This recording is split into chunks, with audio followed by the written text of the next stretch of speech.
So I don't think there's anybody here who would not observe my preoccupation with discriminatory mind, also known as Dogen's gaining and faming mind, or the egoic small self. But in continuing this exploration of the grammar of our life, we have another moniker for the discriminatory mind, and that's the compulsive noun maker.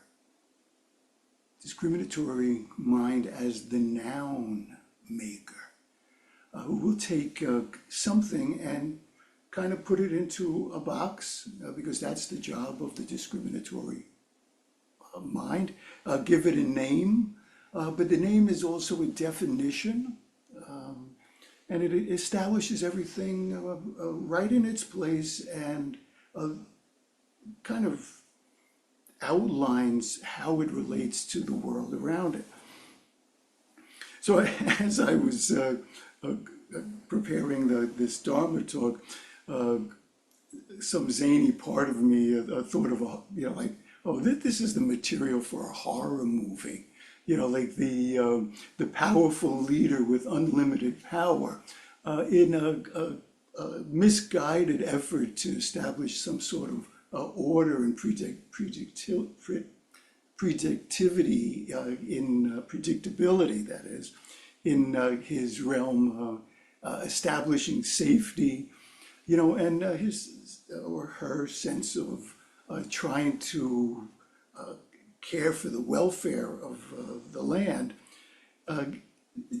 has this power where he could just kind of freeze everything in place, like assign things to an orderly place and make sure it stays there.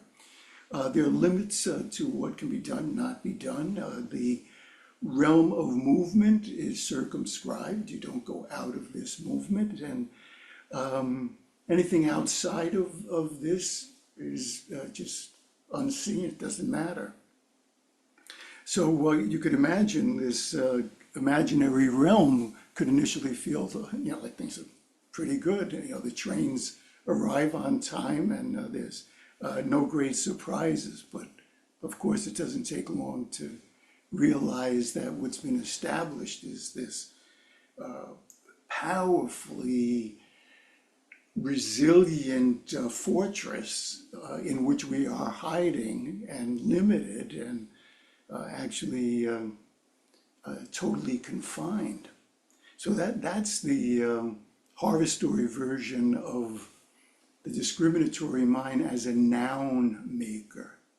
It puts things in its place. And says my discriminatory mind, there's a place for that. So why is this important? Why is it important? Because this really is the story of our own psyche, our own life. We're objects of this imprisonment.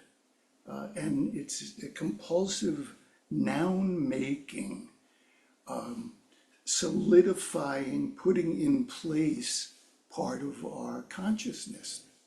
And the reason it's a problem is that it doesn't stop with the outside world. It puts us in a box. We define ourselves in the power of discriminatory mind. And we find ourselves imprisoned. If we're paying attention, it could get kind of scary when we don't notice it. And a big part of our practice is to ever more clearly and ever more relentlessly paying attention to it. So being caught in this is something that Dogen talks about so many times, over and over again. And most of the time, he talks about it in the third person. He's describing what's happening to people.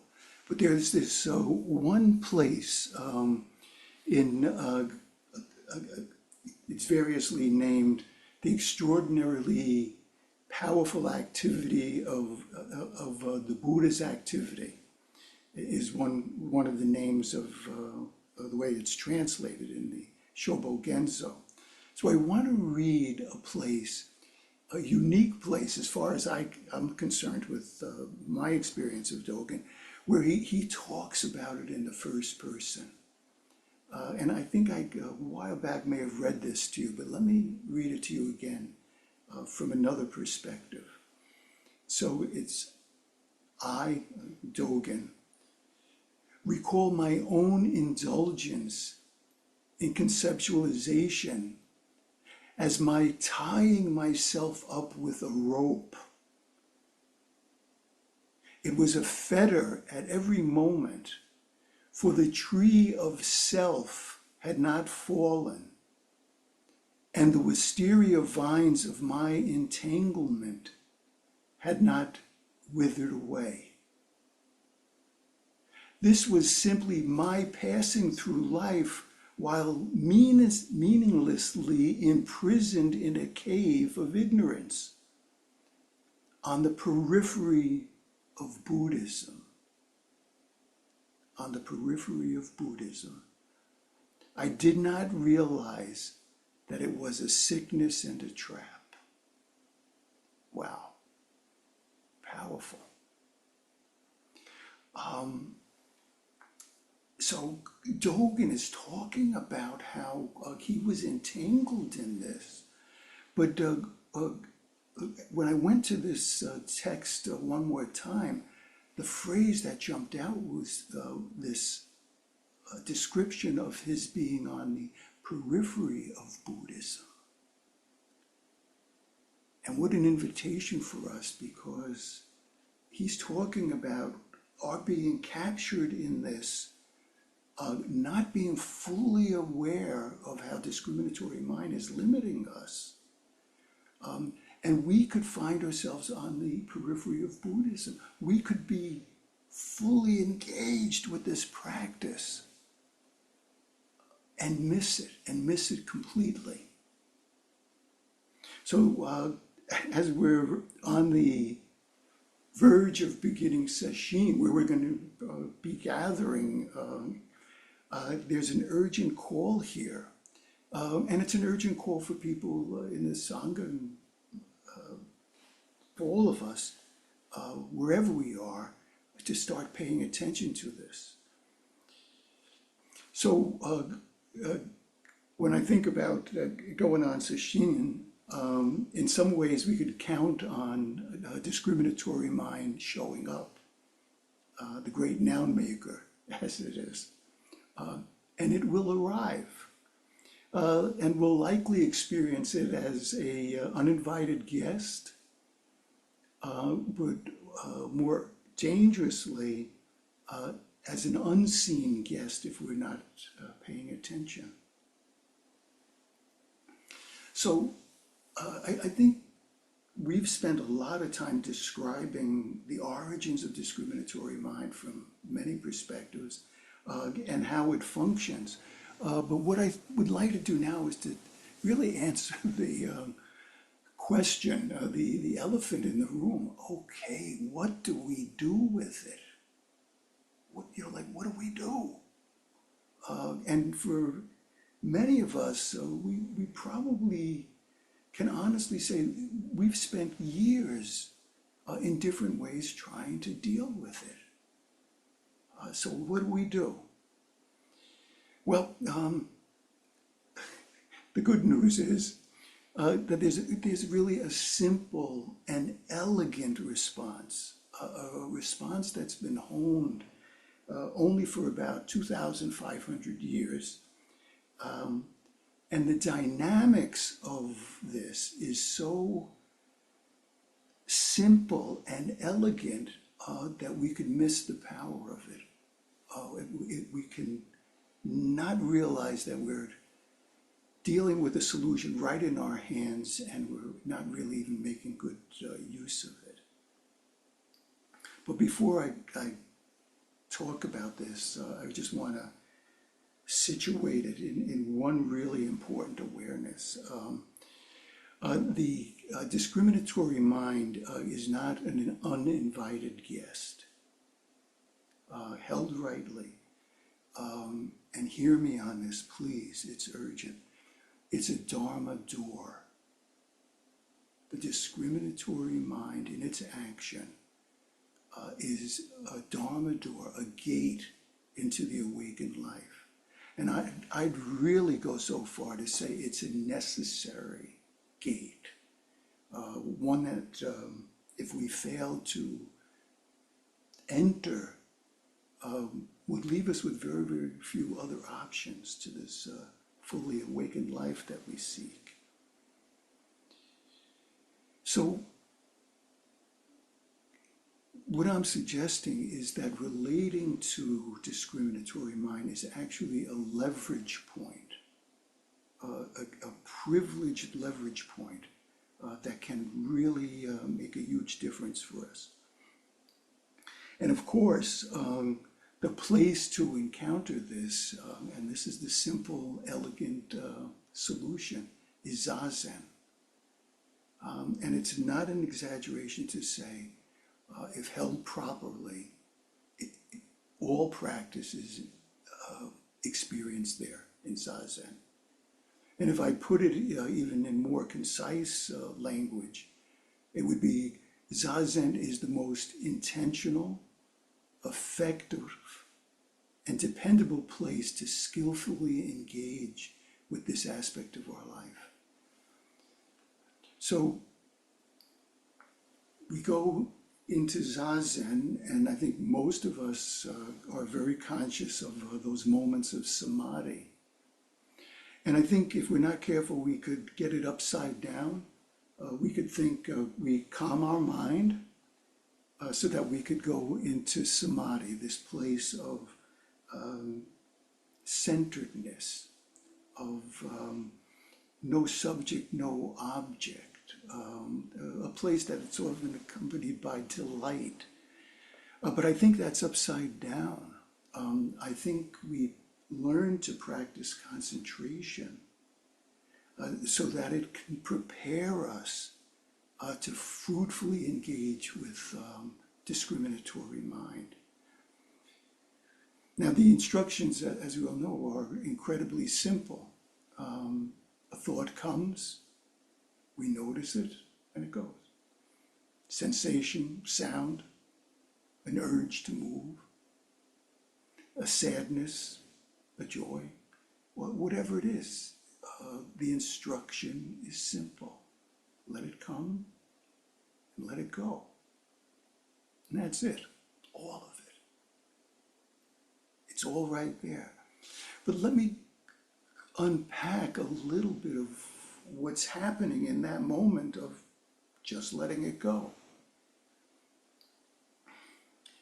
So we have this coming and going, and by not responding to it, we're not making it a thing. We're not making it a thing. It comes and it goes. And you could feel the importance of this if you look at it from the perspective of non-attachment. This is an exercise in not attaching. So our whole life is there. It comes and it goes. It's moving. And we're just not attaching to it. We're not making a thing of it. So we just let it be what it is, neither exalting it nor diminishing it. Quite honestly, there are some things that we should not detach from or let go. But when it comes up, we put it in its proper place. Not now. Except with the exception if what you thought was incense is actually the building on fire. Well, then you'd, use discriminatory mind and get yourselves out of there real quickly. So it just doesn't end with this practice of non-attachment. This process of watching it come, watching it go, is an affirmation of and an embodiment of the impermanence. Impermanence. I'm not defined by this thought, or the sensation, the fear, or the emotion. All I do is let it go. I don't make it a thing. And the flow of thought, hence, is not a distraction. In many ways, it is the very flowing of life, our life, life itself. It's not a distraction, it's life lifing. In many ways, it's like the arising of the sound of a bell. It comes and it goes. And the elegance of its dissolution into silence, into emptiness. And then just one other observation on this that's very important in this simple, just letting it be, is also our stopping our resistance and our tendency to resist the flow of life. Now that's the noun-making discriminatory mind, wants to stop life lifing, and we resist life in that way. So, in this place of letting go, we're experiencing the flow of life, the fullness of life, the movements of life itself. So, final statement by Joko Beck, Charlotte Joko Beck. And this is about the impermanence of these moments and all moments. And she says, impermanence is, in fact, another name for perfection. Impermanence is another name for perfection. A full, complete, perfect acceptance of life as it is. Not that it's all beautiful, not that it's the way we would hope it to be, but in this acceptance, we are not separate from life. We're not outside of it. We're in a perfect becoming one with our own life.